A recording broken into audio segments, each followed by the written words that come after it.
your Smart Mark source for news and opinions on the world of professional wrestling. Hey. We are live here on YouTube on the 5th of November. If you're an audio listener, this is the 6th of November coming at you live. And in effect, we are talking AEW Full Gear. This is the Kayfabe Smark podcast. I am Brian, hanging out with me, always to talk wrestling, love it or hate it, Eric Todd. Eric, what's going on over in your world? You know, same old, just chilling, hanging back. It is Thursday night, so I'm watching hopefully the final night of this election bullshit going on. Oh, yeah. We don't have a president. So, yeah, that's most likely going to wind down tonight. We'll see some utter chaos and destruction in the streets, I'm sure, either way, no matter way the chips fall. But other than that, nothing stops us from our Thursday night wrestling talk. Hop on over to all of our social media, Kayfabe Smark on Facebook, Instagram. Get over on YouTube, and you can join in. Hit the notification bell. Hit the subscribe button. Do all that fun stuff so you can join us live here. We got a chat going.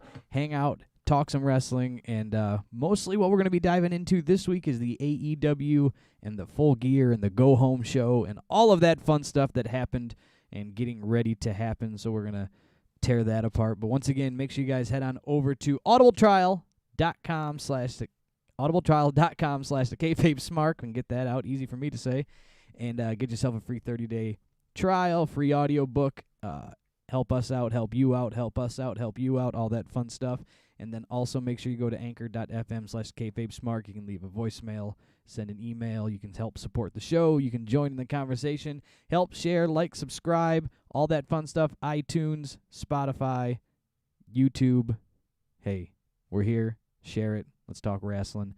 Eric, you want to dive into the Go Home show first before we start tearing apart and talking about that? Or are we just going to blend it all together as we just keep chit-chatting here across the board? I think we should hop right into the Wednesday night Dynamite Go Home show. Of course, we've got Full Gear coming up this Saturday. Yes, sir. So they had to tie up any loose ends and get us ready for the big matchups. So we shall see. They're planning on tearing the roof off this place. I say planning on because it doesn't look too exciting to me, but who knows? Maybe they'll throw a surprise my way. I thought that the term you used, tie up some loose ends, or as AEW likes to do, untie some tight ends. I don't know what they did. I'm trying to give them the benefit of the doubt. I realize how much of a dick I sound like every week. And it's like, I find myself at some point shrugging my shoulders and going, it's AEW. And I can't let myself do that. Well, to kick off the show this week, you had Jericho. First off, he was just out, and he is going to be joining us in commentary all night. So you had that going on. He kicks it off by pointing out Jake Hager's war wounds and black eyes and everything from his Bellator fight with that other guy, Brandon Colton. Yes. And he calls him Brandon Jake Cutler. I thought he said Brandon Cutler. That's why I had to Google it. He said it. He did say Brandon Cutler, but he's an AEW wrestler, like a dark wrestler. Oh, okay. And so he's just kind of in the job squad right now. So they were like, it's Brandon Cutler or whatever his name is. Like, oh, wrong guy, but close enough. So, yeah, they really wanted to push the legitimacy of Jake Hager there. Now 3-0 in Bellator, I guess. Yes, and good for him. Cool. I don't know what he's going to do with that or how it all works, but hey, I mean, he's a legitimate badass, so go do what you do and beat people up one way or another. And then the opening match was weird for me on this, on AEW. Did you want to talk about the little exchange between MJF and Jericho first? Yep, please. I glossed right over that, but yes, I have it down right here. Go ahead. So, yeah. Jericho's in the middle of his spiel, putting Hager over, which I think is completely unnecessary. We all know Hager's legitimate. He's bigger than pretty much anyone else on that roster. He's been in WWE. We know he's a Bellator fighter. So this just seemed like unnecessary, but at least Jericho's putting someone over who deserves it this time. He wasn't in the ring putting over Orange Cassidy or John Silver or whoever the hell. But MJF makes his little entrance in with Wardlow, and him and Jericho do their normal spiel, which ends up with Jericho calling MJF soft. Soft. You soft, goo. You soft. I was waiting for a throwback to Enzo Amore where one of them was going to say SAWFT. Soft. Or they just have Enzo come out because he's not doing anything. They could have paid him $42 and he could have came out and done a spot. Could have gave him a gift certificate to the grill at Daly's place. Gave him a free ticket to watch Full Gear, and he'd have came out soft. That would actually been pretty funny. But, so yeah, that was... I don't know what to take of these two and what they're planning on doing. It's weird to me. 2 weeks ago, they're song and dance. Then they... I don't know. And then 2 weeks ago, it's song and dance. Last week was a battle of the wits. This week, they didn't like each other. This week is just all tension, yeah. But they're still fighting for him to be a part of the Inner Circle. So yeah, which we find out later in the show, because I thought, I would assume at this point, as much tension and fighting as they're getting into, that him being in the Inner Circle would be off the table. That would be the logical thing. But no, if he still wins his match, he's in.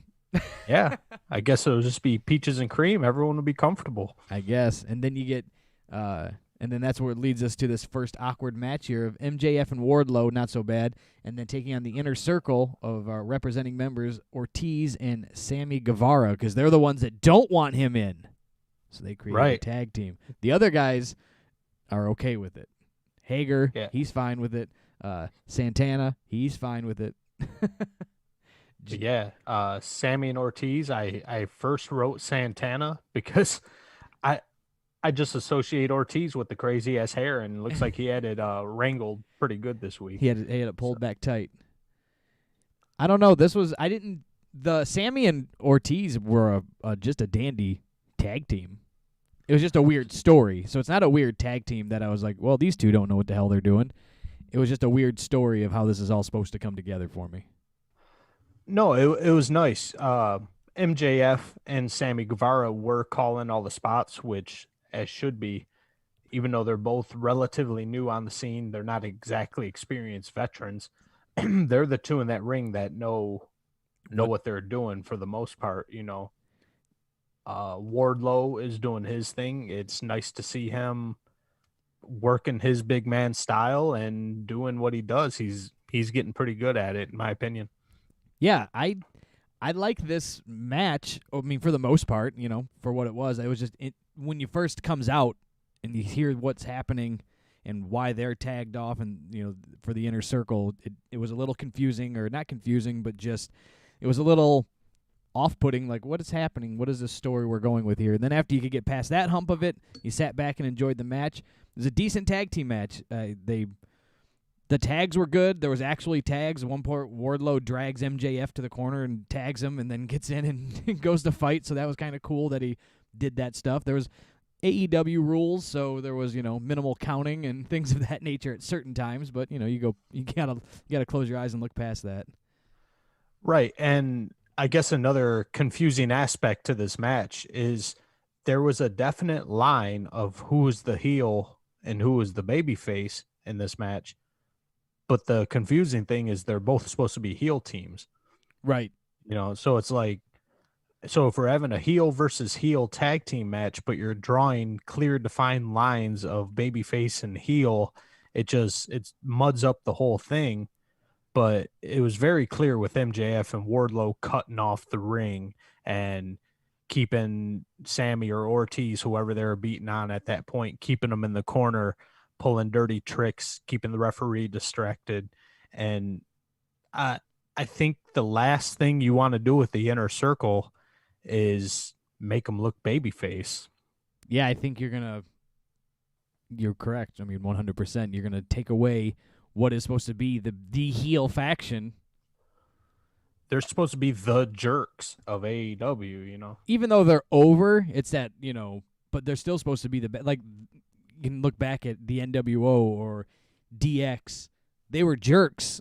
They were over because people liked them and they were the cool guys, but they were still clearly defined the bad guys. So you had to work that angle, even if the people are going to be on your side. So, but whatever, it worked for MJF and Wardlow. I mean, they're taking over head jerks, I guess. Take over head jerks of AEW. There's an opening, a job opening. You can file it up with TK. He'll give you a new job with head jerks. They, I don't know, do you got much else about this match? It was a good match. I don't know. There was that spot on the ring there when they were working up for Ortiz's arm. He did that double leg drop, or not like a leg drop, but that double like stomp onto Ortiz's arm. Ortiz was holding the ropes, and MJF jumped off the ropes and like stomped his arm, setting up for that salt of the earth. But that was a pretty cool move. Not very technical, but it was very impressive. That's like, wow, that's an easy one to. He could have really just fucked that guy's arm up pretty good. Yeah, I mean, this match overall, like I said, especially with MJF and Wardlow doing the classic heel shit, Wardlow learning how to be a big man. I was thinking this was a really good wrestling match, but you do obviously have Sammy in there, the young green guy who everybody fluffs his balls every chance they get because he's ultra talented. So he just does whatever he wants, and he starts throwing tope suicidas. He's got screwdriver suicidas, and that second one, he missed Wardlow by a mile, which Wardlow's a big motherfucker. I don't know how you can miss him, but Sammy somehow managed to miss him. And so if he's not trying to kill Matt Hardy with a chair or throwing him off of a scissor lift, he's apparently trying to kill himself. Yes, and then we do get a Matt Hardy run-in where he's dressed up like Serpentico, I believe was the mask he had on. And yeah, I believe so. Then he repaid and gave Sammy Guevara a receipt where he threw a chair in his face, but this time Matt threw a working chair to the face. Matt's a professional. Nobody was deathly injured and wasn't split open wide and deep like the Mississippi. So he sold it well. He laid on the ground and sold it like he was hit, like Matt Hardy was hit, but he was not, and the match moved on. And that is how MJF and Wardlow wrap it up, basically, right? Right. MJF ends up winning with Salt of the Earth on Ortiz. Somewhere in the mix in the middle of that match, there was come on, guys, with the three guys sitting on the turnbuckle and one with the Wardlow. It was that double. They were going for a double suplex, and then Wardlow came in and power bombed everybody. They did a power bomb suplex thing. He threw him so hard that they still suplexed MJF. So right, and that was a moment where it's like, I guess it's AEW. You let it go. The big man doesn't have a lot going on for him. Let him slam everybody and get a big power move over. But that was a pretty dull point. I cannot disagree with you on that. But yeah, so MJF and Wardlow show their dominance, and MJF solidifies in his mind, I'm sure, that he deserves to be in the inner circle. And to put the exclamation point on it, after the match, he rushes Jericho and tackles him into the backdrop behind the announce table. He does, and then Hager, who wanted him or was okay with having him in, and Santana were quick lickety split there to now tear MJF off of Jericho and defend their leader. So do they want him in? Do they not want him in? They want him in, but they don't want. Yeah, this is where I'm like, how does it make sense that he would even want to be in the group anymore, or Jericho would even allow him to be in the group anymore? I don't think anything makes sense. It's all just jumbled together I think it's all planned about 30 minutes in advance. It'd be cool. It'd be cool if MJF tackled Jericho. That'd be cool. Yeah, I bet it would. And then, so then why would you want to? That's like, okay, Eric, can I live in your house? And you're going, only if you beat me up. So then I come over to your house and fight you. And then I go, okay, I live in your house now. Why would you want to do that? Or even worse, if you just come over to do the podcast and our fight's scheduled for next Saturday, and you just jump me from behind and start hitting me with cookie sheets and shit. It's like, I don't think I would want you living in my house anymore. Yeah, you can't. I don't want to do a podcast with you. Why would you want to be your friend? You keep trying to beat me up. It's a weird thing, but we shall move on and keep talking about this go-home show, or lack thereof, here in Yeah, a AEW. lot of talking, a lot of interviews in this. We immediately go into Schiavone interviewing Kenny Omega, and What was that about? I don't know, man. He's like, "Oh, I like your dog. I like your house." And he's like, "Well, it's actually not my house, and this isn't my dog." But then they And that never was it. explained whose house it was and whose dog it was. Like, I thought they would have been like, "So preparing for my match, I'm staying with," and then have some legend walk in. That's what I was preparing myself for. Like, At least something like that. Make a damn point. This is what it seems like to me, and it doesn't seem like anyone in their right mind would do this, but we're dealing with Kenny Omega here. I think they get a kick out of breaking the fourth wall and saying, "Hey guys, it's fake." And I think Omega just threw that in there as a way to say, we're just acting. Which, when I say it out loud, it sounds stupid. It doesn't make any sense. But it's something Omega would do. Just be like, yeah, this shit's all set up. Maybe it's a way to try and legitimize that him and Paige are real. But AEW and all this is just a setup. I don't know. It's a deep thought.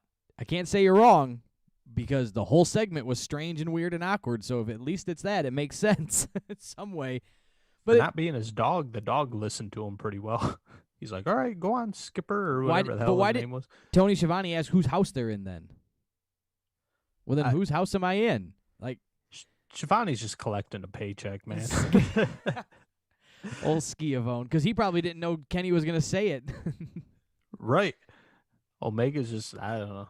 Omega's giving away the business. Schiavone just wants his check. He don't care. He'll take super kicks from the Bucks and Get confused on live TV from Kenny Omega. Well, I'm sure that was a pre-taped segment, but you know what I mean.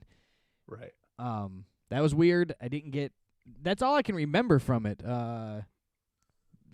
Because it threw me off. They threw me off so much on what the hell it was about. It just, and then we move on. So we'll just skip that. It was stupid.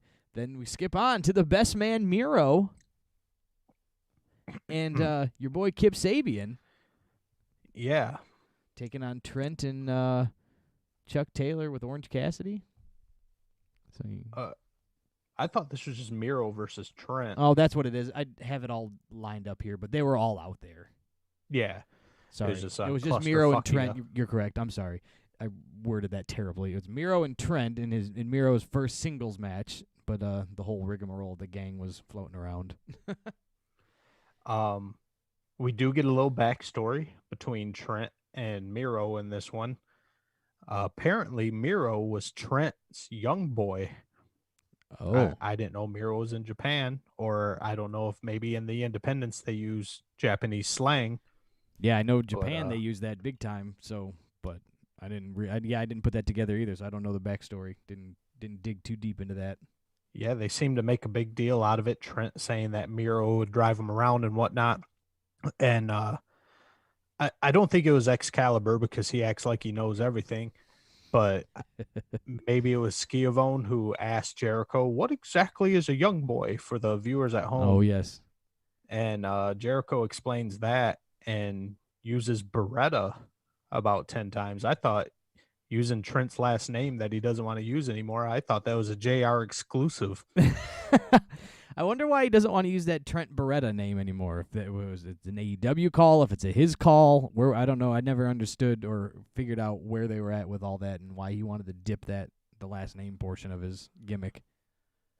Maybe if it works for Vince, it'll work for them, right? Just one Did name. you hear about Vince dropping Matt Riddle's first name? Yeah, he's on a big kick with just like one name things these days. Vince is a strange cat. Yeah, let's just call this guy Riddle. That makes a lot of sense. I couldn't just call him Matt. It makes more sense than Riddle. Riddle. But other than our little backstory of Miro and Trent do go back a bit, I've got JR is still selling. Poor JR, man. I think they're just feeding him lines. Because why would Jim Ross? He's got 40 years in the wrestling business, at least 40 years in the wrestling business. And one of the top talent agents in the game, he's wore every hat. Why would he give a flying shit about the video game that Miro bought Kip that they named Alan? But whatever it was, JR was selling the shit out of it.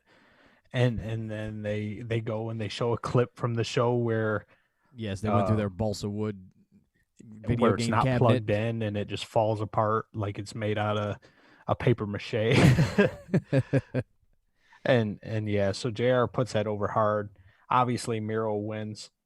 And, Obviously, Miro wins with the what is listed. What they call it the game over. Is that what used to be called the accolade? Or they call it the game over now. Game over. Flip, like little flip. Yeah, I don't know. I could care less. Miro, I wasn't excited at all. The internet kind of blew up for a half a second. Everybody was so excited when Miro made his debut in AEW. I didn't like Rusev as Rusev.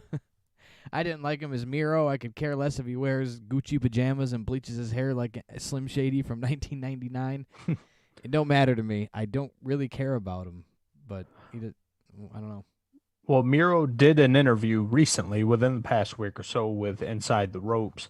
And just one of the questions got brought up now that you bring up his wardrobe and his Gucci pajamas and whatnot. Probably his biggest critic on the internet's been Jim Cornette. Big surprise, right? Yeah.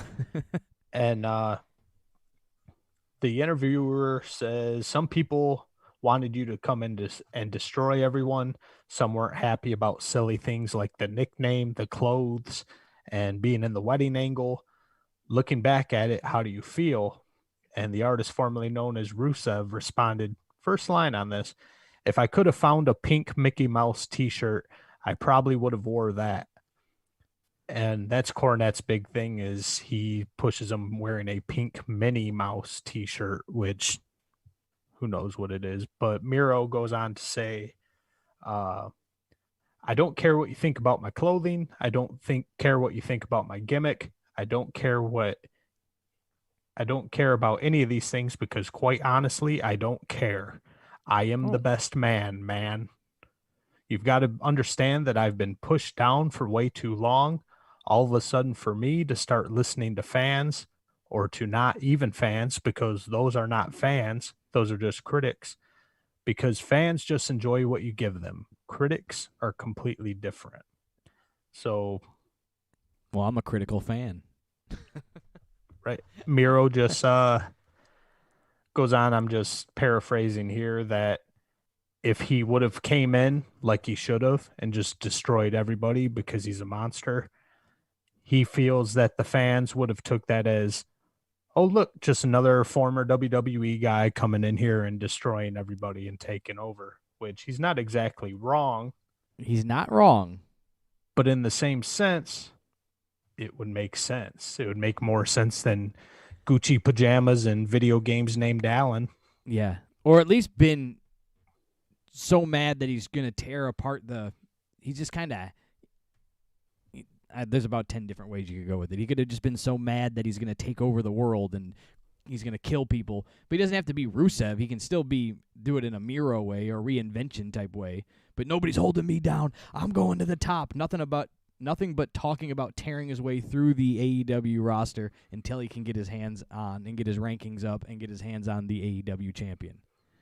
Entering every battle royal and winning that stuff and just, he could still be a mean and a big, strong guy, but he doesn't have to be the monster that they tried to make Rusev to at one point, but doesn't have to be the joke that they're making Miro into either. There's a middle ground. Right. Do what you're good at, man. With that size and that physique, you got to destroy people.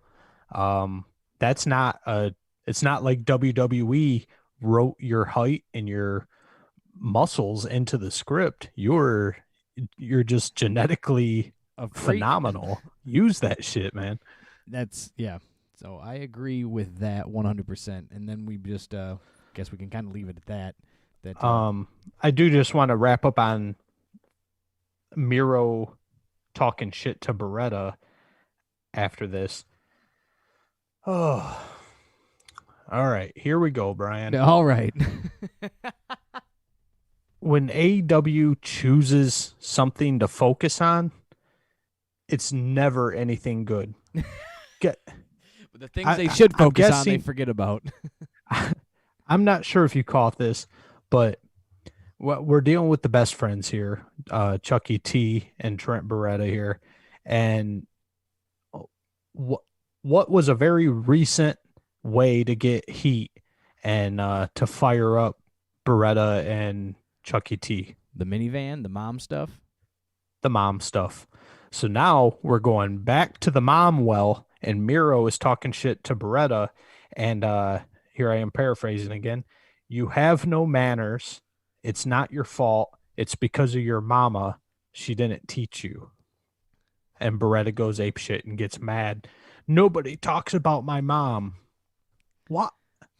The shit was childish and stupid and made no sense and is nothing that would cause a fight between two grown men. If I told you, yeah, Brian, you're an asshole because your mom didn't teach you any manners, you'd probably just be like, yeah, whatever. I guess. I don't know. But apparently that's enough between Trent and the artist formerly known as Rusev here to now they got beef. Now they got beef because Miro said, your mama didn't teach you any manners. That's insulting. Didn't even say his mom was a bitch or something like. Right. Your mom didn't treat you manners. Why is that so? Why so mad? Why so serious? So not only are we taking this two grown men back down to being teenagers, where you make a your mama joke and it's a little too close to home. It's not even a good your mama joke. He could have went with it's an old school 1993 your mama's so fat. You know what I'm saying? Something along those lines. I don't know. Maybe you can't make those jokes anymore. Maybe it's being too sensitive. But yeah, maybe. But man, that's what we're hinging this feud on. We're hinging this entire feud between Trent Beretta and the artist formerly known as Rusev. We're hinging it on a fake video game named Alan. And the fact that Trent Beretta's mama didn't teach him any manners. Who in the literal fuck is tuning in on Wednesday nights to see what's going to happen next in that feud? I can't imagine there's one out of the 736,000 or so viewers that tune into AEW every week. You can't tell me that one of them sons of bitches is going, oh my God, I got to see what happens between Rusev and Trent. His mom didn't teach him any manners, and he broke Alan. It's like, shut the fuck up. Like, I don't know. I understand Tony Khan is an amateur booker, but bro, this is some dumb shit. This is something that I would expect a 10-year-old who's watched nothing but WWE programming. This is how I would expect a 10-year-old to book a show. And it's rough. It's rough. The fact that you just keep going to Alan, the video game, just keeps cracking me up because it's the dumbest shit. I know it bugs you so bad, Alan.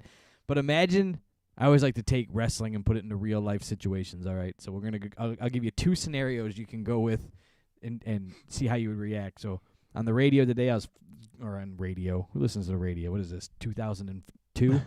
I was listening to an old YouTube interview with Triple H, and he was talking about the when he married Stephanie, when he did the whole roofie her drink and took her through the drive-through thing in Vegas and married her for all that to piss off Vince. Right. Imagine that in real life. Somebody knocks out your daughter and marries her in a drive-through. Are you going to tune in next week to catch what's happening? But you know what I'm saying? I'm saying, are you going to follow through with that story? If you heard about it in real life, if you read it in the newspaper, you're going to look it up, you're going to do the research on it, right? Right. Now imagine two gentlemen are walking through the mall, and one man walks too fast through him and bumps his shoulder, and the other guy turns to him and says, "Sir, you have no manners." And you go, are you gonna follow that story? But I gotta see. Did he sue this guy? Did he ever end up? Are you gonna stand there and see if a fight breaks out? No, not just based on that, but if he broke Allen, I mean, you can't break Alan. Sir, you broke Alan and your mother raised you rude. And you'd go, I would just keep walking and go get an Annie Ann's pretzel. I could give two shits about that story. That story doesn't even count. Now, if I'm walking by in the same mall and I hear somebody go, "You roofied my daughter and then married her," I'm going, yes, I'll sit right here, please, and finish this one out. Get my popcorn, and I'm gonna tune into this one, boys. I'm gonna hang out and watch this one. Yeah, nobody cares. I didn't even catch that part, to be honest with you. I'm glad you filled me in on it. I hope it's still on your DVR, because go back and watch the silliest, dumbest shit. That part wafted right over me. We move into now, after all of that nonsense, the JR interview with Adam Page, correct? Oh, well, Orange Cassidy did make a quick appearance. Oh. He popped out, jumped up on the top rope, and Cassidy did what he did best. Absolutely nothing except a catch me spot. Cool. He just jumped on the top rope and did everything has a name now in AEW. This is the orange drop, which is just a coffin drop off the top rope. The orange drop, the orange punch. Yeah, the orange dick. But whatever, orange drop falls onto Miro and got my orange hoodie on here today again. And shit Sabian. And yeah, that was his appearance. Cool. It's just like, oh, we're just piling shit on top of shit and trying to call it cake. Yeah. I don't know why that made me laugh so much. I don't know. I just pulled it out of my ass, but I was just thinking we're piling shit on top of shit, but what's something good we could call it? Cake. I guess it's cake. Some mud pie. All right, so then we get this JR Adam Page interview. It's kind of weird and strange in its own right, but it wasn't as Kenny Omega weird and awkward where it didn't make sense. No, the meat and potatoes of this one actually made sense. Page is a little anxious. Page is a little worried, so he just turns to his alcoholism. And he wore a goofy shirt, and there you go. Yeah. JR has to drive home. I swear they have talking points.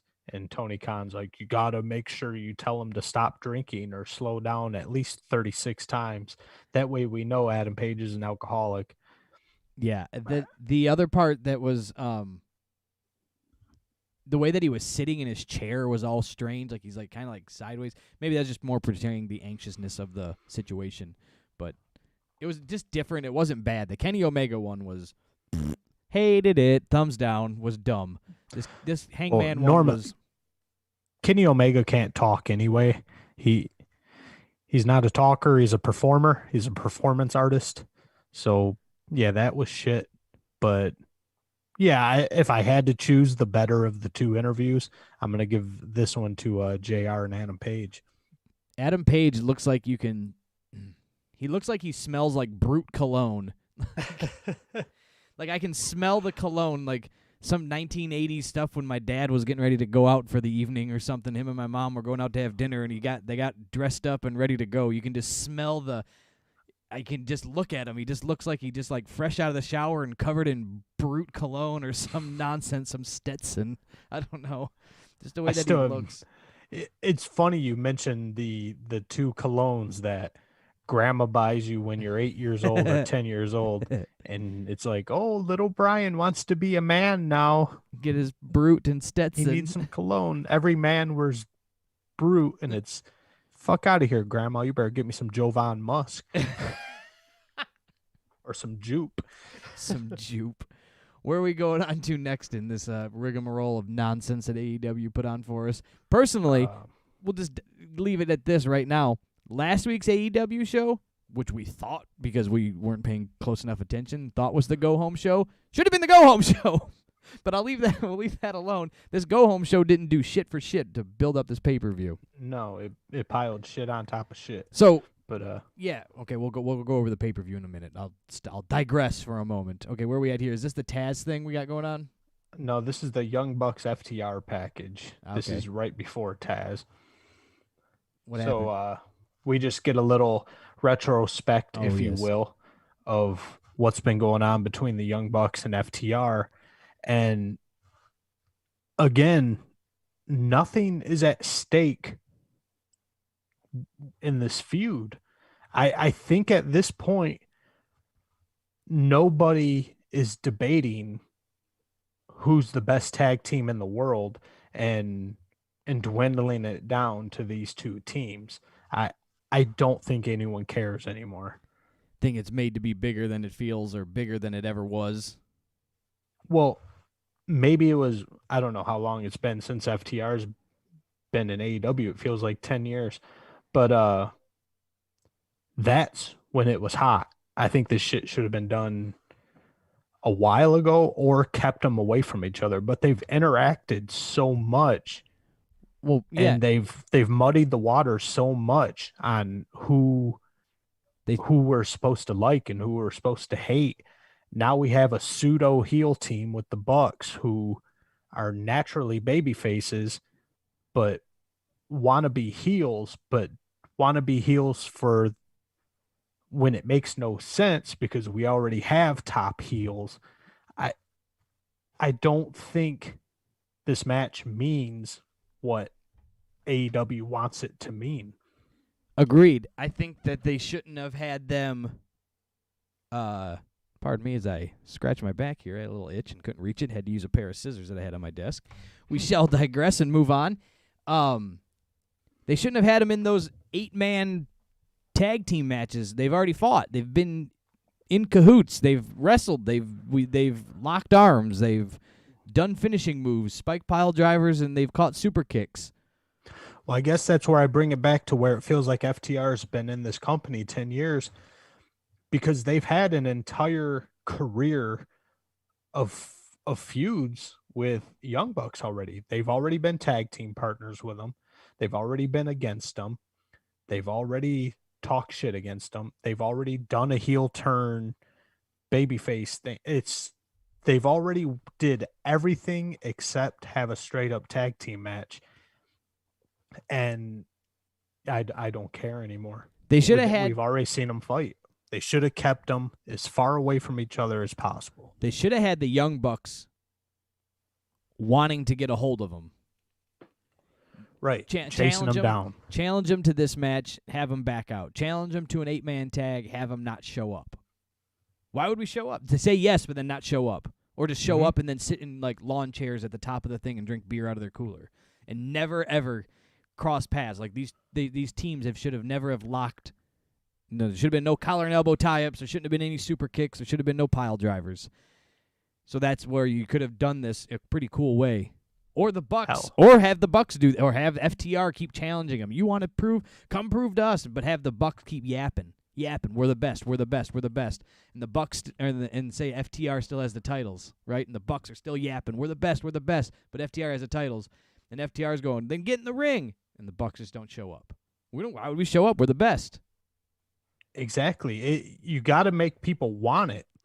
Make people dying to see these two get in the ring with each other. But they've given it away for free on TNT 5, 6, million times. 7, 10 times, whatever it's been, somehow or another, right? Some interaction. So, right. So there's nothing at stake left in this. And this is a point, email came in to one of the other podcasts out there, Jim Cornette and Brian Lass. An email came in and they pointed out that this match it's not a no DQ match. It's just a straight up match. And the Young Bucks said that if they lose, they'll never challenge for the title again. Why doesn't FTR just start the match, have Tully hit one of them with the belt, and then ding, ding, ding, FTR wins by disqualification, and Young Bucks can never challenge again. Just call it a day. That would be the biggest dirty heel move ever. Walk in the ring, see Dax walk in the ring. He pulls out his trunks, sticks his hand down his trunks, puts on a brass knucks, like right in front of the referee, looks at the referee, throws a right cross, and then just goes home. Yeah. Punches his partner, and they have no choice but to award the match to them. You can even just knock out old a bald buck over there because the title doesn't change hands over disqualification, change hands over pin. And Well, what's at stake here is if the Young Bucks lose, So the Young Bucks would have to Oh, lose, that way they I can see what never you're saying. challenge for the belt again. I get what you're saying that way. I just say they didn't. Yeah. They didn't win the title. All right, so just punch your buddy in the face and move on, There you go. Have Tully turn his back on FTR. or just don't get in the ring. FTR stands outside the ring and gets counted out. So they left that loose end in there, and now I'm going to be thinking about that the entire time. There's so many ways FTR could fuck the Young Bucks out of this one. Yeah. But I guess I've went around in circles for about 10 minutes here. But what it comes down to is that I'm not dying to see them get in the ring anymore, because I've already seen them in the ring with each other. Right. Now, it hasn't been just these two teams, if you will, mano-a-mano, team-on-team squaring off. It's been some type of AEW jumbled mess of too many guys in one ring. But nonetheless, we'll get to see how it goes. I'm not excited where I should be for it, but seems like it'll be at least the possibilities of a decent match we can put on. Right. It's going to be entertaining, but we already know how it's going to go down. We've seen them interact in the ring with each other too much. Right. We've seen other what else can they gymnastic squads such as the Lucha Bros and Private Party go up against FTR, and we see how the matches go. The only way I could see this going any differently is if, rather than stepping back, letting FTR call the match and control the match, if the Young Bucks get their heads too big and they want to call all the spots, it's going to be a shit show, because FTR doesn't need to be doing topes, 32 topes and corkscrew swantons. Planches. I mean? Yeah, agreed. It could be good, it could be bad, but I think it'll be entertaining either way, and we'll have something to talk about next week. There we go. All right, so we move on. Now we go into the Taz interview type spiel promo thing, right? Right. This is where Taz comes out. He was trying to get a meeting with Tony Khan, and he couldn't get the meeting, so now Taz is forced to come out on TV and air his grievances on Wednesday nights. And I'm never mad at a Taz promo, man. I'm not mad at a Taz promo. Taz can talk. I like Taz. I've always been entertained by Taz from ECW pretty much all the way through. I like Taz. But that little part took me out of it a little bit. The part where you said he couldn't get his meeting with him backstage. He couldn't get 2 minutes. It was unnecessary. He could have just been like, Tony Khan, you don't want to listen to me backstage, so I'm going to talk now. But to say that you waited for hours to talk, and then when you walked out on stage, where we've clearly already have seen Tony Khan working what will always be known as the gorilla position, right? Working backstage. So now Taz walked up, grabbed a microphone, said, turn this microphone on live, play my music, I'm going to walk out, and then I'm going to talk about you. Like, you want to put it into real-life perspective a little bit. There could have been, like, we come out here to talk about this, but first I'm going to talk to you, Tony Khan. You won't listen. There should have been another story to lead into him being mad, but, maybe I'm getting nitpicky. I waited outside the office, and one of Tony's employees told me I couldn't talk to him. Now I'm mad. So I got a live. So they wouldn't allow me to talk to backstage, but they'll allow me to talk for 6 minutes on live TV. Now this is where the jokes begin, because Taz's main gripe with AEW in this promo is he's challenging the ranking system. He says the words, this is supposed to be sports-based system here where wins and losses count. And we can tell, we've been watching this thing for over a year now. Wins and losses don't count. They don't put people in logical situations. It's just a mishmash, and whoever has a good record, they're ranked number 3 this week, or they just pull shit out of their ass. But that's the point of this this promo that Taz is cutting. He challenges the ranking system because Ricky Starks, his new recruit there, has won 10 out of his last 11 matches. He's not even ranked. And Brian Cage has won, I think he's won 9 out of 10 matches, or he's undefeated except for one match, but he didn't tap and he didn't get pinned. So he's ranked number 1, not even counting the fact that he lost clean to Tessa Blanchard, but he's still ranked number 1 in AEW, but he still can't get his title shot. So that's Taz's gripe. He does hand the stick off to Ricky Starks. Ricky Starks, if we didn't know before, we know 100% now. That guy grew up in the 90s watching The Rock. Yes. From the, I think he had a gold chain on. If he didn't, he needed to. His khakis and loafers. his khakis and his slim brown shirt there and the sunglasses and looking over the sunglasses and how he cut the promo. Ricky, I ain't mad at Ricky. Ricky can talk.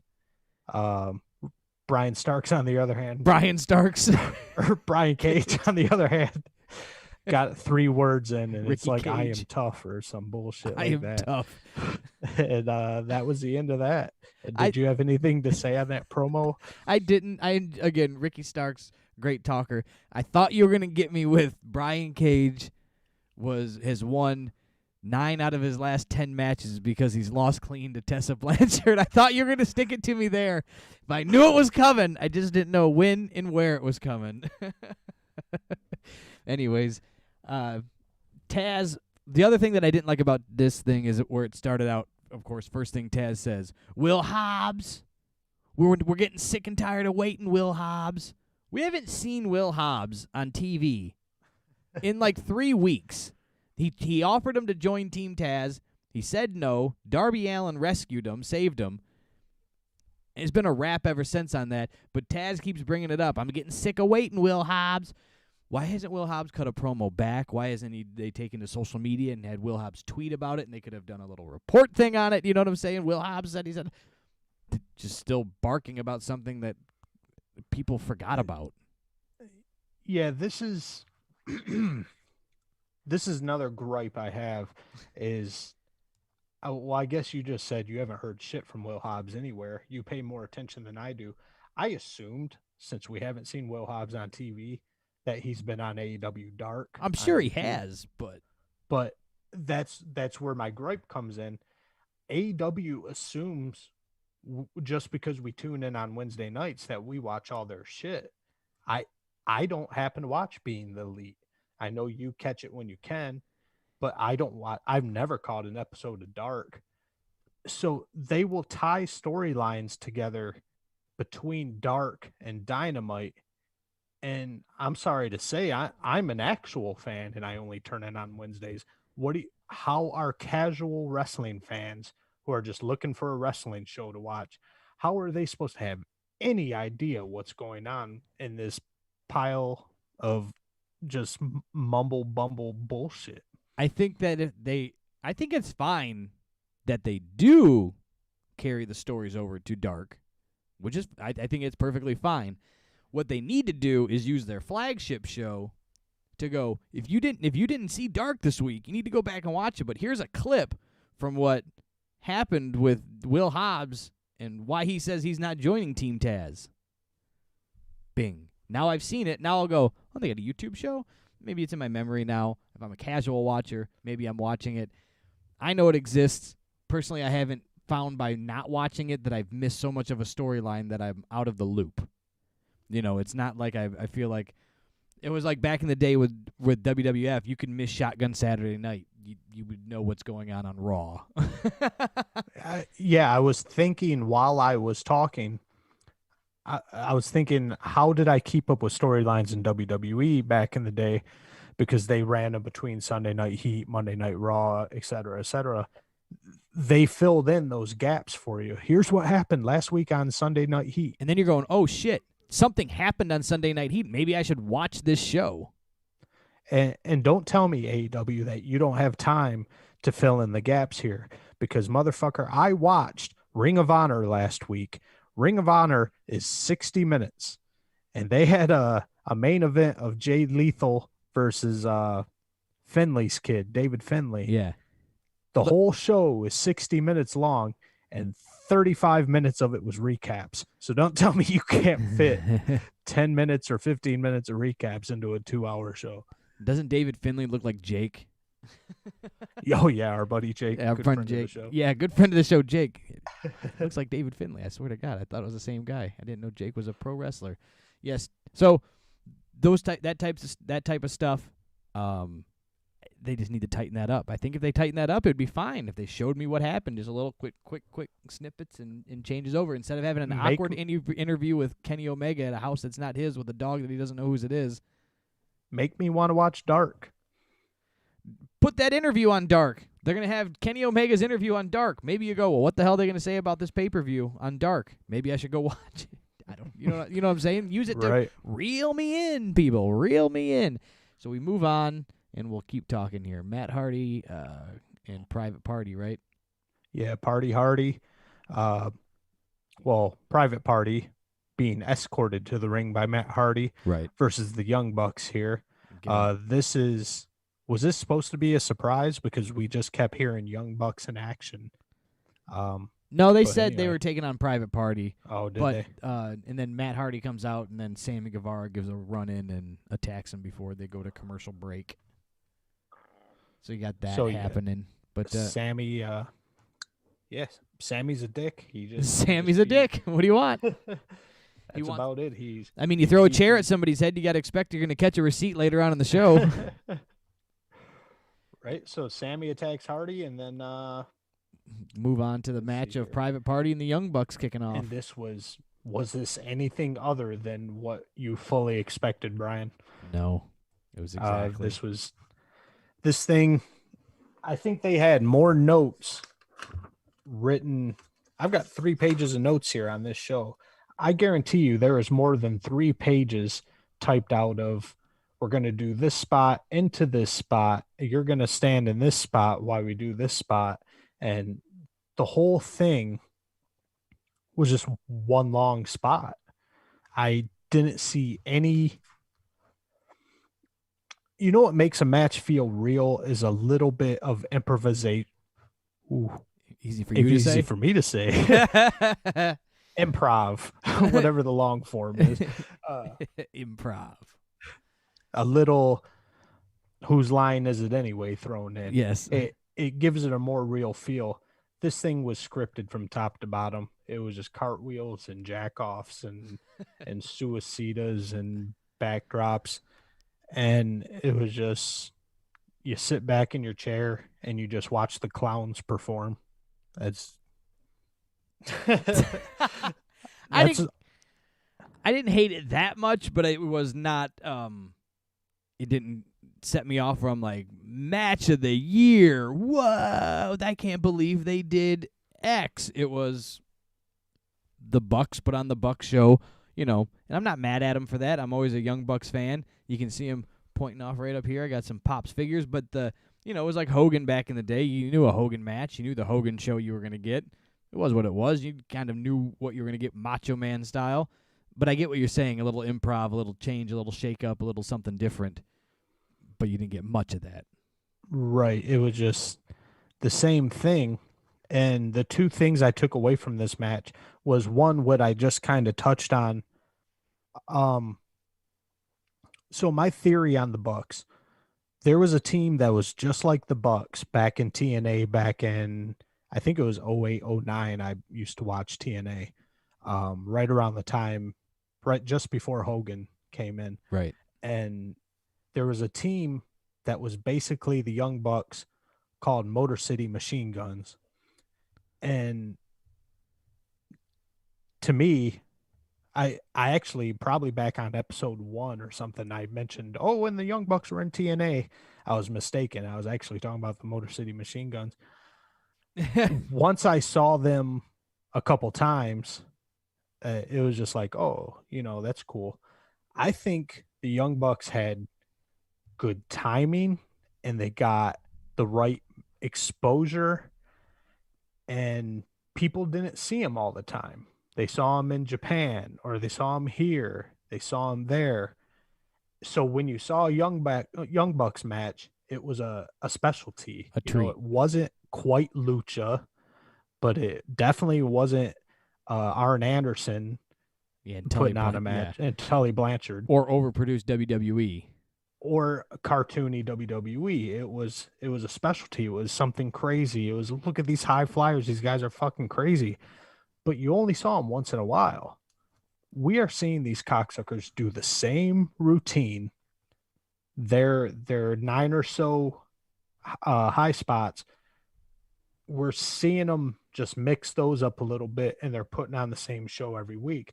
And I'm wondering if you're not a hardcore Bucks fan, I'm not even saying just the casual viewer, just if you're a fan but you're not hardcore, these guys have been on national TV every week for the past year.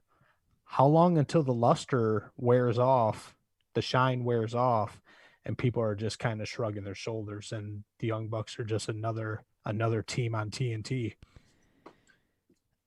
I think it would take a while. I think they have the option for the position they're at and for how they run, and then where the position they're at in the business that they essentially help run, that they could disappear for a long time and take they could do go home and learn a new move, right? And then Right. be excited when they come back. So they could disappear for several weeks, several months, and then come back and surprise people again and reinvigorate them with something new and different.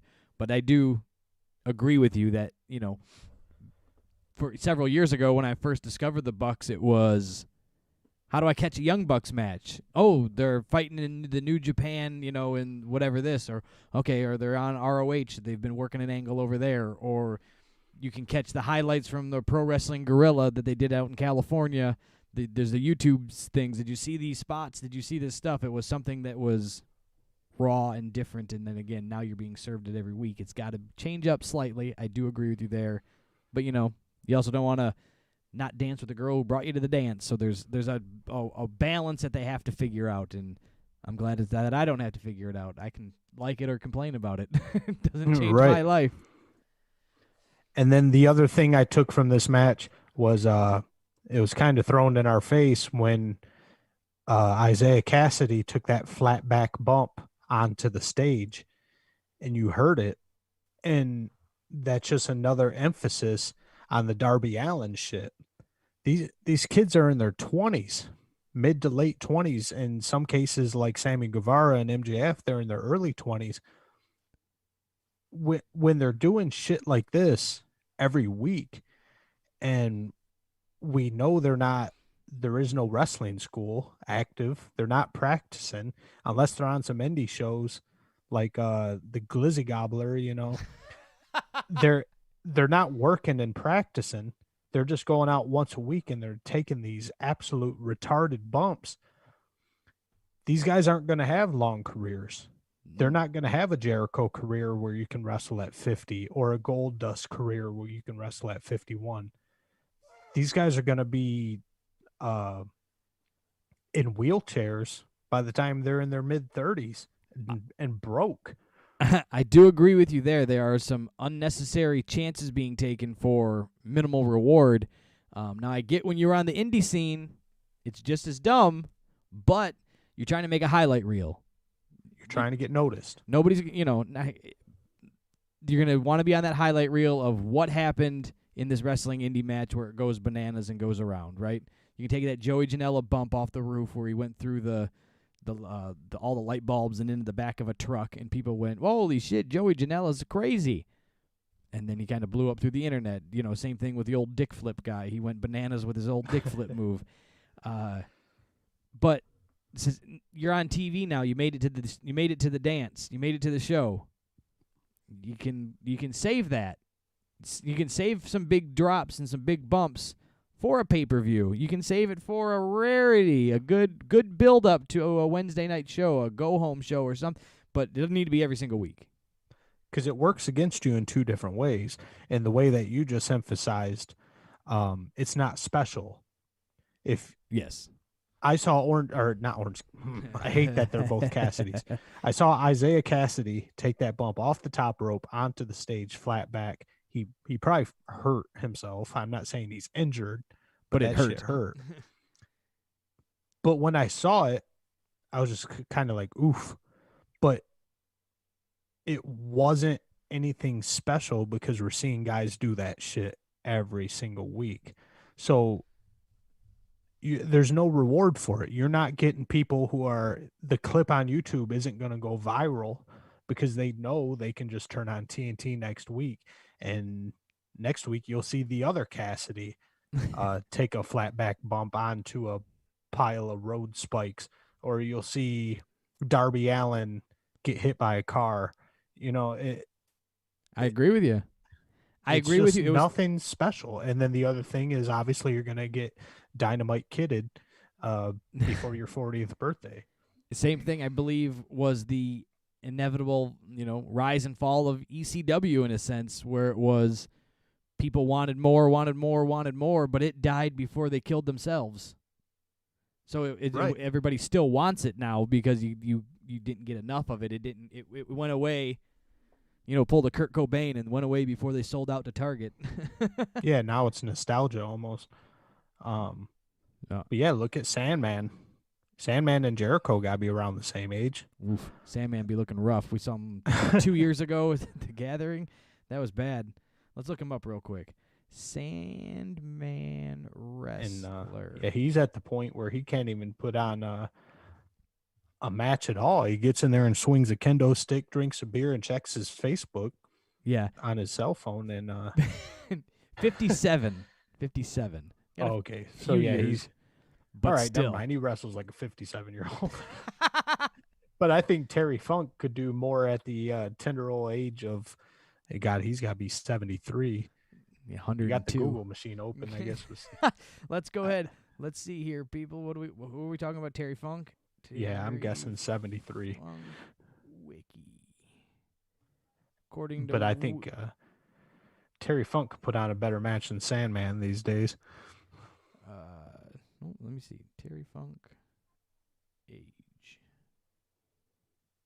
Terry Funk is 76. Whoa. Holy smokes. Yeah, born in 1944.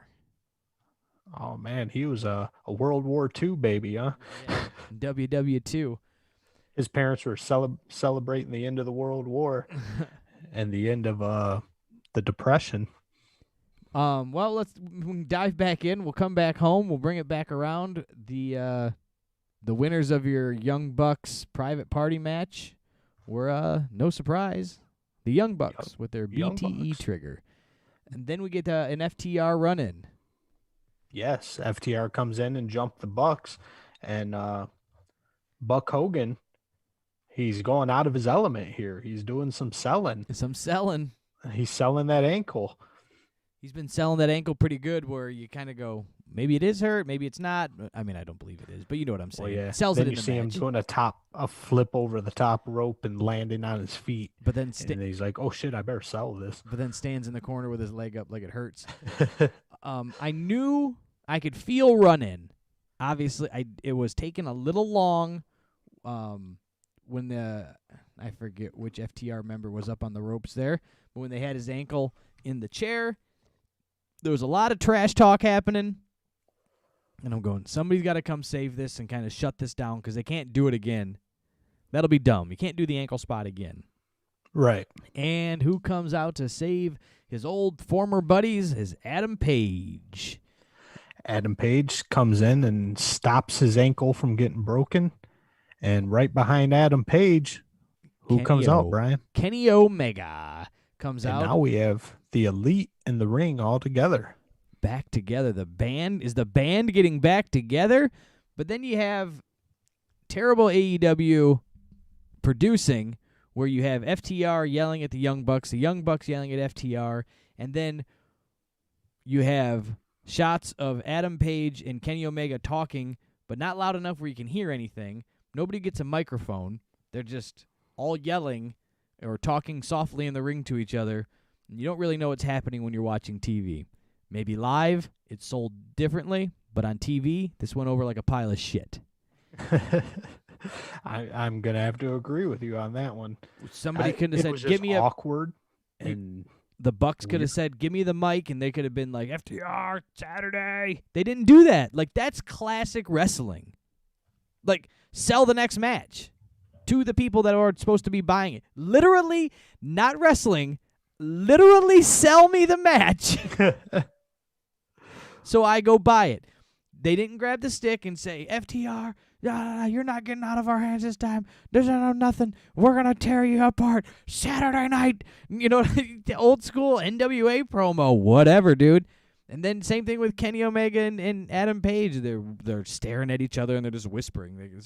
Are we going to get sushi tonight? Yeah, we can get sushi tonight. They're just staring at each other. And Adam Page is, yeah, we can do that. That sounds good.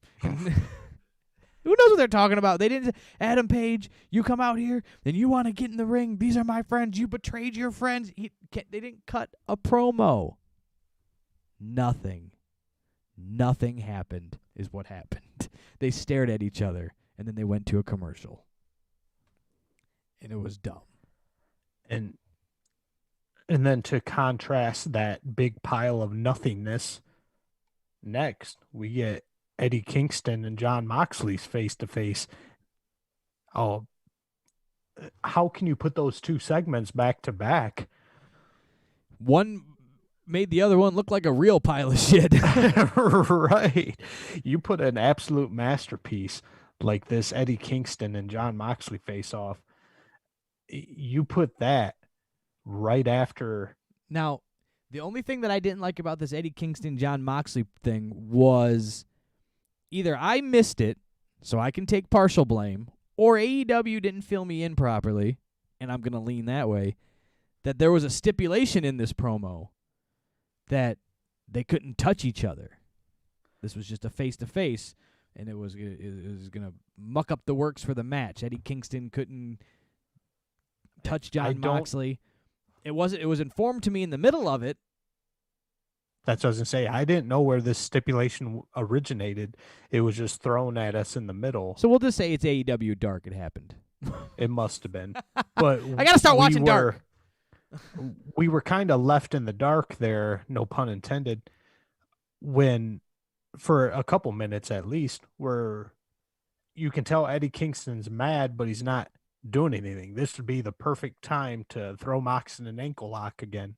Yeah, just mollywop then him.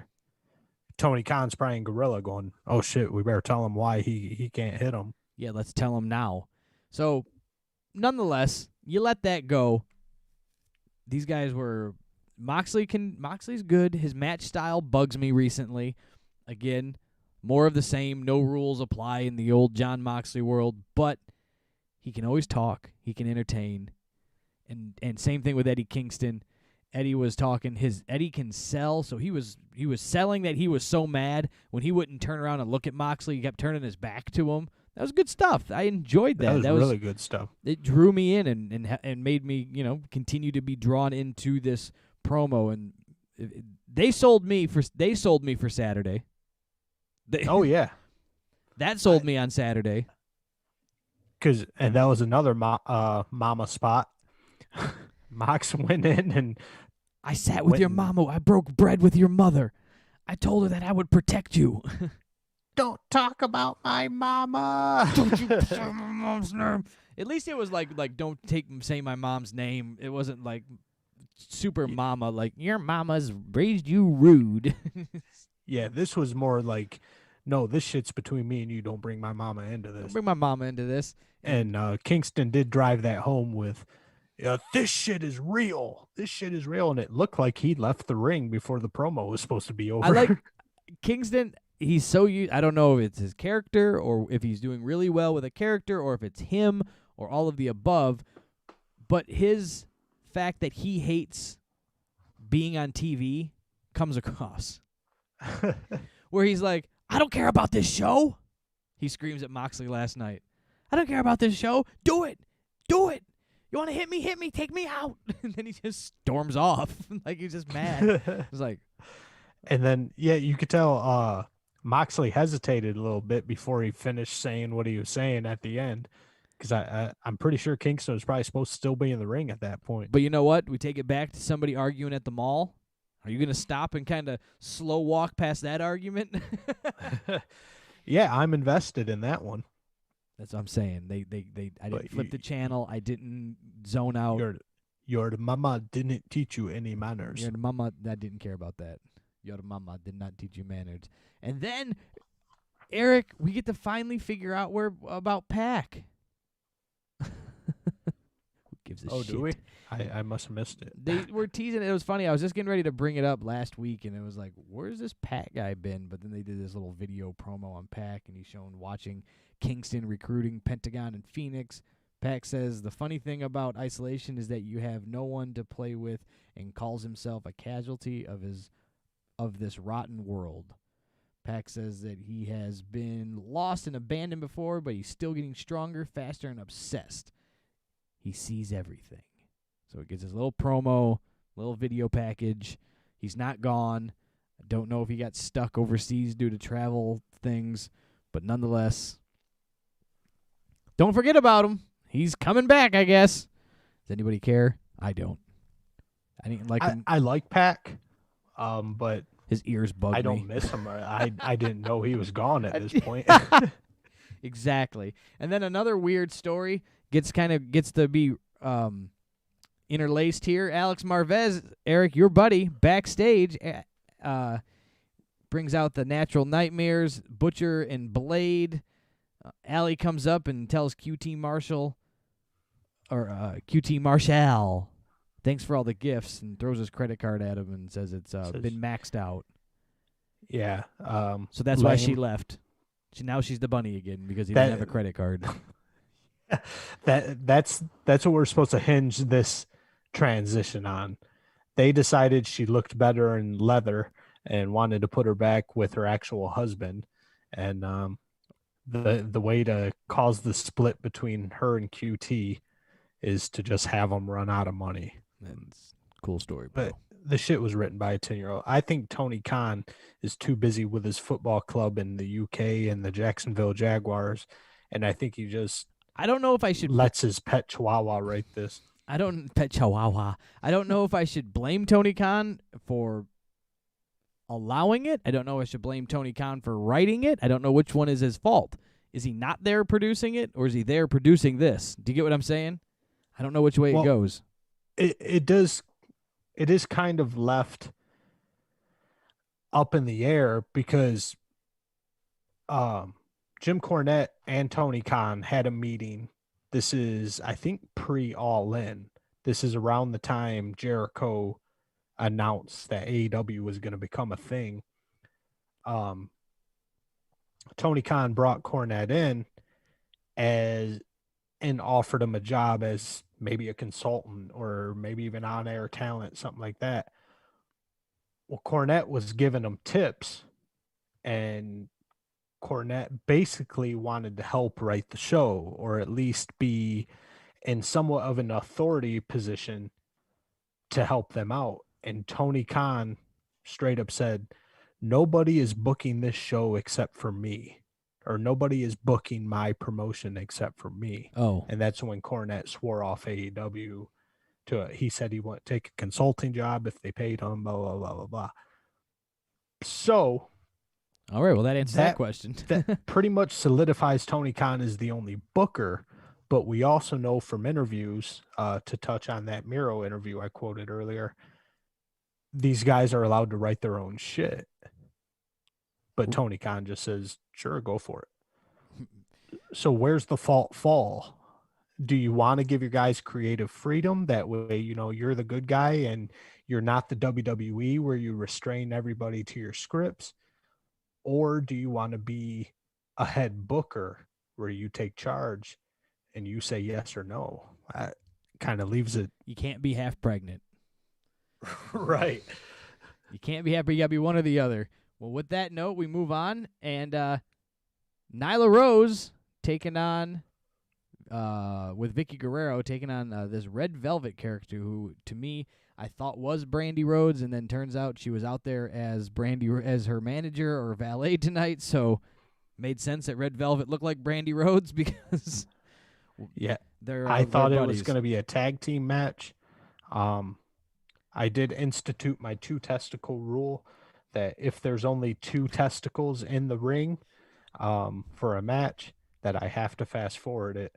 So unfortunately, due to the 2 testicle rule, and this has nothing against Nyla Rose. If if two male cancer survivors were in the ring and they each only had one Same. testicle, I mean, I'd you fast forward that one gotta too. do what you gotta do. I mean, these are the Yeah. rules of life, people. 2 testicle rule, man. I fast forwarded this. I didn't see a thing until Vicky Guerrero went banana. Went to banana. Yeah, it was. I couldn't fast forward it because I was watching it live. But I think I left. I'm pretty positive I left the room. I promise, if I ever get around to making that Twitter, I'm gonna start watching these shows live, and that way I can live tweet. Live tweet. Well, I've left the room and I'm making a snack. What's going on Dynamite, fellas? The Dark Order, Colt Cabana, John Silver, and 10 take on the Gun Club, Austin and Billy Gunn, and the American Nightmare, Cody Rhodes with Arn Wait, Anderson. Brian, I'm on the edge of my seat. Who won that Nyla Rose Red Velvet match? Oh, Red Velvet. Surprise. Red Velvet, that's never wrestled before, beat Nyla Rose before going into a 3-way dance at the Full Gear pay-per-view. So, surprise. No, Nyla Rose won. I thought you were ribbing, but I'm like, oh, how far is he going to take this? I could make up an ending. She threw into an armbar. The ref had to call it. But yeah, we move on. This is your main event. Dark Order, Colt Cabana, John Silver, and Press 10 Vance. Get it? See Press 10, see what I did there? And the Gun Club against Cody Rhodes. We did miss the Kenny Omega and Adam Page package. Did you watch this? Kind of. But go ahead. Oh, this is bad. This just put a spotlight on their entire career together as tag teams and best buddies and All Elite.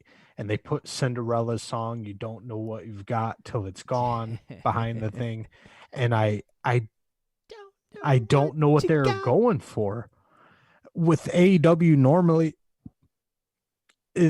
they go for silly, goofy bullshit, i.e. like Orange Cassidy. But in the same time, this is so bad it almost made you throw up right there. Exactly. A little gag action going on. But the way they were putting this together, it was almost like they were trying to get you invested in these guys' relationship falling apart and going at each other's throats. So I don't know. I was just weirded out for this entire vignette. Boo. And then we go to another weird vignette, which I kind of hinted at earlier. Darby Allin is stealing a car that's painted like him, and then he's driving the car at him, what I think is himself, wearing a Cody Rhodes mask with a cigar in his mouth. And then whoever, I don't know if he hit himself or if he was driving the car and hit someone else, but I'm assuming it was Darby Allin, just gets hit by a car. That's what we do. It's a weekly thing. We're just going to go ahead and get hit by a car this week. I don't mind the goofy Darby Allin stuff, to be honest with you, but I think it's an internet thing that they're putting on TV, is what I see. I think this could be used fine. Darby Allin's a weirdo. Put his stuff out, but put it out have him tweet it out and put it out, and then, or, whatever you want to call it, tweet it out, Instagram it, but, social media this thing out, and it can be a thing out there that can exist for a different type of promo, but don't waste my time with the TV. Because it doesn't make sense. It's going to be goofy. Then put it out there. Be creative and do what you do. Create a buzz for yourself. I see your point there. Try and make a viral video or something. But this goes back to the Isaiah Cassidy thing from earlier in the show. He's doing this for nothing. Remember, he jumped off a bridge once. 2 weeks ago, he put himself in a body bag and jumped down like a 20-foot half pipe. And one of the last pay-per-views, he got zipped up in a body bag full of thumbtacks and thrown onto the stage.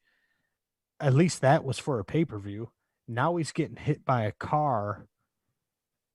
It's all for nothing. Nope. Well, I do agree with that. So let's just say he's trying to pull these jackass-style moves and do this stuff. Then, yeah, stop being a moron. I also kind of looked at some of these silly vignettes that have been WWE'd, and good camera work and some quick cuts, and you didn't notice that really he wasn't inside the thing, and it was just a bag of laundry slid down the thing, and it looks like he was in the body bag going down the half pipe. So if he's really doing this nonsense stunts, then what are you doing him for? You might as well do them and go viral on them then, at least make some money. Try to get some YouTube cash. And I don't hate Darby Allin. Somebody I despise. I would say I can't wait to see you get hurt, you cocksucker. And I hope you break your back because I hate them. Darby Allin, I only want him to get hurt so that he'll be more careful. But I don't even know if it would work on him. But when you take this car bump or whatever, shred an artery in your arm and almost bleed to death, go to the hospital for a couple days. And then maybe you'll take your career a little more seriously. Yeah, miss a pay-per-view and not get your shot for a vignette that nobody really understands what happened. Exactly. It was just, I don't know, another thing that's unnecessary, and it doesn't make me like or hate Darby Allin anymore. It's all for nothing. Very good point. Anything else before we jump into this 6-man dealy-do? No, it's a rapidy rap on that. Let's get to our 6-man tag now. Yeah. John Silver, 10, Colt Cabana, all 3 of the Dark Order versus Gun Club and Cody Rhodes. Yeah. Again, this wasn't a dark thing. I was confused for about 2 seconds. Not confused. I was just like, wow, the Gun Club, like main eventing on AEW, but they did interfere. They helped protect Cody in a Dark Order deal, so I could see he pulled him up and 6-man with him, which is fine, cool.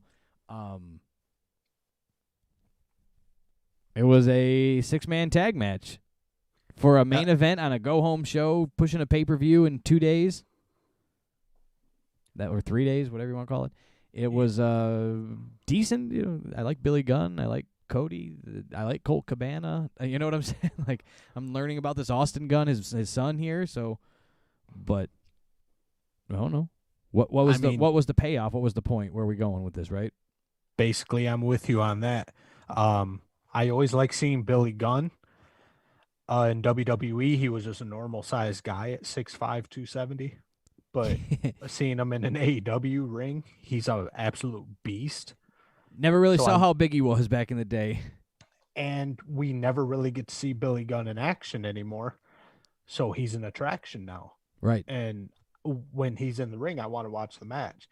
So we get to see Billy Gunn. We get to see his son. You said Austin? Austin Gunn, yeah. Yeah, so I was curious to see how he worked.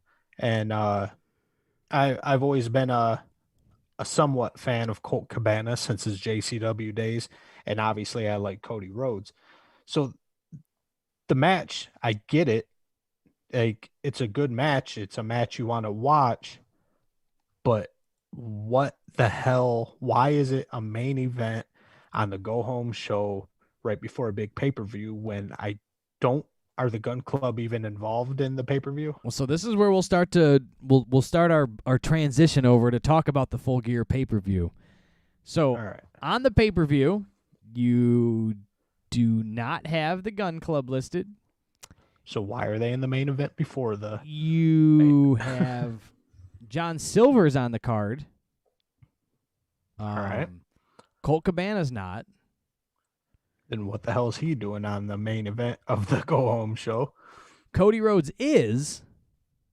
Right. Darby Allin is, but Darby Allin's not in this match. So, yeah. Why? We know 6-man tags are usually shit shows with AEW anyway. Right. So you got a pretty much predetermined shit show with a bunch of guys who aren't even involved in the pay-per-view. What am I supposed just to buy? Just to get them on TV, I guess. I mean, Austin Gunn was great. I loved watching him work. I'm really excited to see him grow more. And, we'll skip to the end a little bit. Here we'll fill in the blanks. But they gave him the win. Cody's team gets the W, and they let Austin get the pin, which is really cool. I was impressed by Austin Gunn, definitely. But what am I watching for? Right. I don't give a shit about John Silver or 10. Colt Cabana, he's just there. I would never seek out a Colt Cabana match. It's just I like when he's on, I'm like, oh yeah, I'll watch this. Right. So yeah, entertaining elements were there for last week's. But for what? Why wasn't this they couldn't have worked in a way for Darby Allin to be backed up by the Dark Order for one night? Right. To be the third man. Have them, even without his permission, almost like we'll enforce you in this match, as a way to try to recruit him or something. They don't even got follow through with it. AEW doesn't follow through with storylines anyway. Well, yeah, why worry about it now? Just somehow throw them together and say that he needed somebody for a 6-man tag, and he picked him to protect him from the Dark Order, and Cody challenged him, and then you could at least have him somewhat get in the mix and lead you up for this TNT Championship match that they're going to be in on Saturday. But nothing. He didn't even run in. Yeah, shit, Orange Cassidy ran in again. Yeah. I don't know, man. The match was, like I said, I liked the elements of the match, but then made no sense being where they were at. For what they were trying to get us to do, you would assume, to buy that pay-per-view. It didn't. Yeah, this had nothing to do with the pay-per-view. No. I mean, at the end, the only way they brought it home and tied it up a little bit was Cody cut that promo on Darby Allin and said that you say TNT doesn't want you to be the face of the company. TNT would love you, blah, blah, blah, blah, and you're this and you're that. And he went on and on. Okay, you brought it home for that you guys are going to have a match, and the guy you're going to wrestle sitting up in the upper level, sad. He's always sad. Yeah, all right, cool. Go be sad. So I didn't get that part. I was excited and happy for Austin Gunn, and that was about the highlight of that, to be honest with you. So as we go into the pay-per-view, the pre-show will kick off with, I don't know how you say this name again, Serena Deeb and Allison Kay for the NWA World Championship, the Women's Championship. That's another one that doesn't make sense. Why would watching a piss break match, Serena Deeb, you don't even know her name, so that shows how popular she is. Well, that, and she's the champion for the NWA. Oh. So again. Well, I guess she is somebody then, huh? But still, why would you, but that's not even your champion. Yeah, you're trying to sell your AEW pay-per-view by putting the NWA women's champion in a free per-view match with a jobber, Allison Kay. Right. I mean, I don't know. So you got that. That starts off your preview. You got me all thrown off with free preview. Then you got right where you want him to be, Eric. Right here at the bottom of the card, Orange Cassidy taking on John Silver. Now this match makes sense. They can kind of open up the show. Wonderful. Two guys that you don't really care for. Nothing. I mean, I'm just not even joking. Like I'm being serious and taking a stab at some funny here, but Orange Cassidy and John Silver, randomly two guys that Eric doesn't care for right off the top, but at least they're here on the card, right? Right. Now I'm confused. Didn't Orange Cassidy just spend the past 3 months doing nothing but feuding with top guys? Yeah, dancing at the top of the card. Did they finally figure out that he's a mid card at best? Now I'm just gonna go attraction. I'm just going off Wikipedia here. So I'm just working my way from bottom to top, to the number one match. So it has number 9, Serena Deeb and Allison Kay. Then it goes right to Orange Cassidy, John Silver. Next match, Jericho, MJF. Cool. Next match, Hikaru Shida and Nyla Rose, Vicky Guerrera. Then we move into Matt Hardy, Sammy Guevara, John Moxley, Eddie Kingston, FTR, and the Young Bucks, Cody and Darby, Hangman, and Kenny to close it out. That's where it goes. Now, if it goes in that order, decent little order to put your show together in.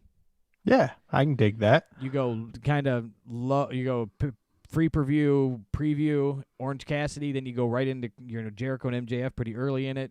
Go with the Women's Championship. Hardy and Sammy going to be pretty high.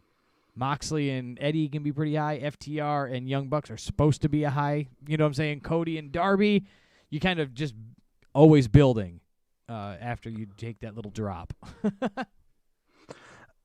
Are we going to initiate a drinking game here for Sammy and Matt Hardy? Oh, no. Every time they do a dangerous, possibly career-ending spot, you got to take a drink. That are going to or will we all end up in the hospital with alcohol poisoning? Yeah, either that or you're going to have to just constantly chug one bottle as one breaks their neck and you can't continue on. Yeah, because they jumped off the top of fucking building onto a memory foam mattress. All right, well, let's do our let's compare this show to what we got for our go-home show. That'll be fun. All right, main event. We'll work our way backwards from what we just watched. Main event, Dark Order, and then Cody and the Gun Club. So we watch that match so we can be excited about. The closest thing we got is our Cody Rhodes and Darby Allin match that doesn't make any sense. Not connected whatsoever. You got Nyla Rose came out. She has her match against Sheeta. Nyla Rose won. Sheeta never made an appearance. Never even, not even a taunting from the entranceway, holding the title in the air. Nothing. Well, didn't she talk shit? Sheeta was in the audience, right? Oh, yeah. It was still cheating. Yeah, so Nyla did talk shit to her in the audience. Forgot about that. So there was a little bit of tie-in there. All right, you did all right. I forgot about the tie-in there. Moxley and Eddie Kingston, that's a W. They get one in the win column. They get a half a point for the other one.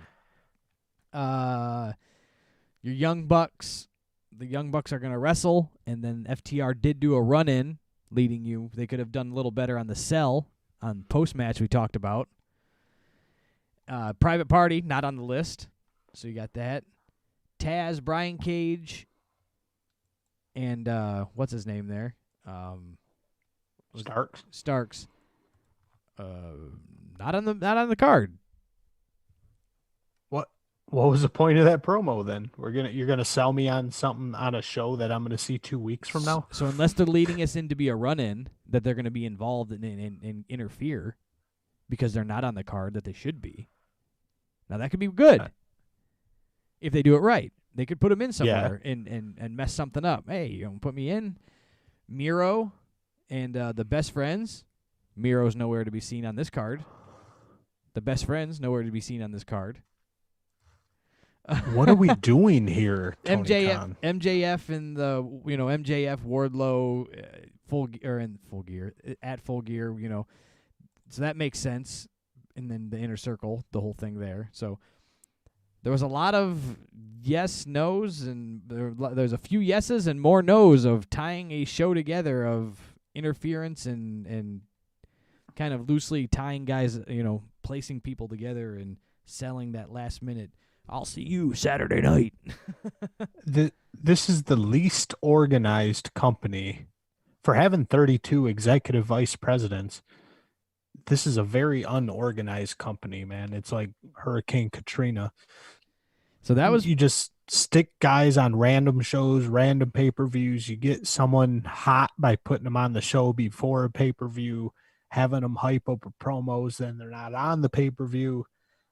This thing's a hot mess. As far as I'm concerned, this Orange Cassidy John Silver match, that could have been another Miro Trent, a Miro takes on the Best Friends in a handicap match.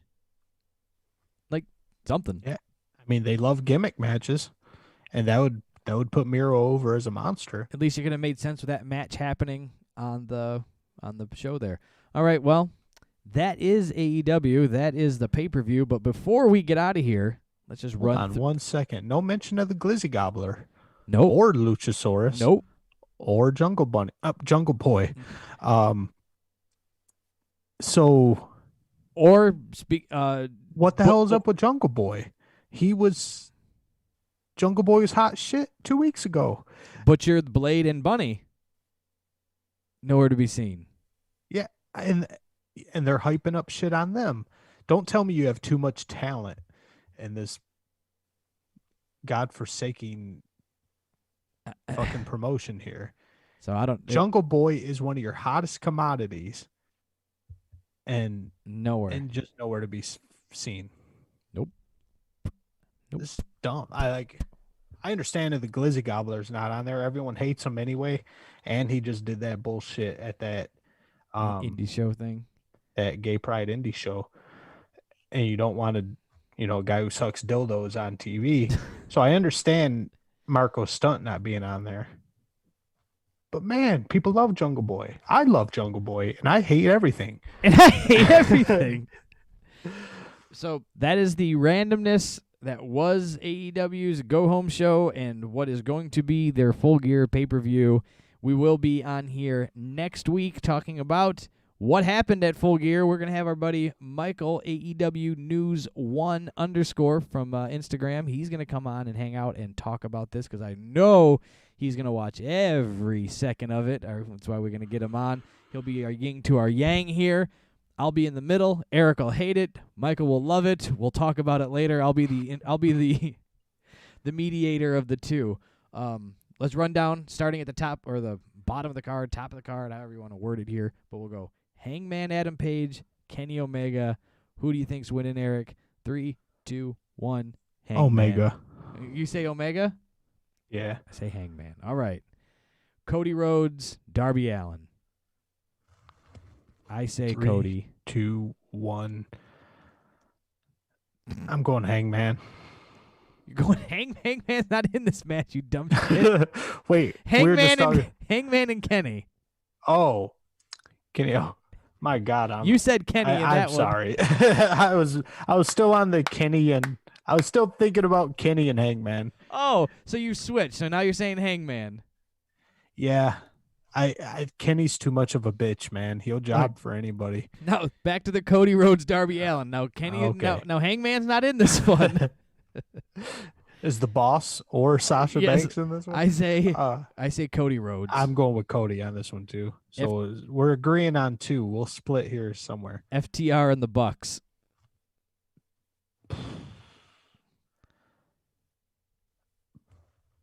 Bucks. I have to lean towards the Bucks too. I can't see him doing the same gimmick that Cody can't challenge for the world championship and the Bucks can't be the tag team champions. Yeah, you can't repeat the same exact storyline. I mean, I guess if anyone could, it would be AEW. But John Moxley, Eddie Kingston, Mox, but it'll be, I think, damn entertaining. Yeah, and especially it's an I Quit match, so we're already pushing limits on things, right? I think rules are already lax in an I Quit match. I'll let that go. The gimmick was announced pre-match. Matt Hardy, Sammy Guevara. Sammy Hardy. Okay. Sheeta, Nyla Rose. Nyla. Yeah, I was going to say Nyla too. Jericho, MJF. MJF. I want to say MJF too because there's something that's going to happen with this Inner Circle gimmick. Mm-hmm. I'm really, really holding on to MJF getting into the Inner Circle and kicking out Jericho. Something along those lines is bound to happen. Your favorite, Eric, this one's going to be your nail biter, Orange Cassidy and John Silver. I think we're going to Orange Cassidy on this one. Do I want Orange Cassidy to win? Do I want John Silver to win? I don't care about Long John Silver, but Orange Cassidy's just going to win because he's the hot shit. And then Serena Deeb, Allison Kay, it has to be Serena Deeb. Serena Deeb, yeah. Putting the NWA Championship on AEW's pay-per-view in a pre-show match on a AEW jobber. Just ain't happening. Man. I'm going to make sure to be extra salty next week when Michael's on the show. Because he's going to be nothing but fucking marshmallows and lollipops when he's talking about AEW. And I'm going to have to point out every inconsistency that I can think of. I wish he was on this show because this was a great show that I overanalyzed and I hated a lot. I was trying to get him on. I was texting with him earlier tonight, and the schedules just weren't lining up. But next week, he said 100% he is in. So we will get that in and done, and he will be here hanging with us talking about AEW, the pay-per-view, and the post-show, as we will be able to squeeze that in as well. So with that being said, make sure you guys hop on into all our social media, Facebook, Instagram, the Kayfabe Smark. Go on to anchor.fm/Kayfabe Smark. You can help support the show, send an email. You can leave voicemails, all that fun stuff over there. Make sure you like, subscribe, and share on iTunes, Spotify, YouTube, wherever you're listening. You can do it another place, other places as well. Make sure you share and like and all that fun stuff. Get over to YouTube and subscribe. Hit the like button, hit the bell, do all that stuff so you can be in your live. We do have a chat going. Also, make sure you head on over to audibletrial.com/KayfabeSmart. Get a free 30-day trial, free audiobook. Woo! Got them all out. Eric, where can they see you at? You can catch me on Instagram. My personal Instagram is all one word. Oh, yeah, it's Eric. New hot post of my dog just went up the other day. And, yeah, I chase clout by using my dog. And you can also catch us over on TikTok. We haven't put up much lately, but I promise there's more coming. Probably about the same time I get that Twitter account running. And you can catch Stella. Stella is my snoozing 90-pound pit bull. Catch Stella and myself on TikTok at stella.hates.eric. There you go. With that being said, next week, full gear, full rundown, and have some fun. Eric, you want to take us out?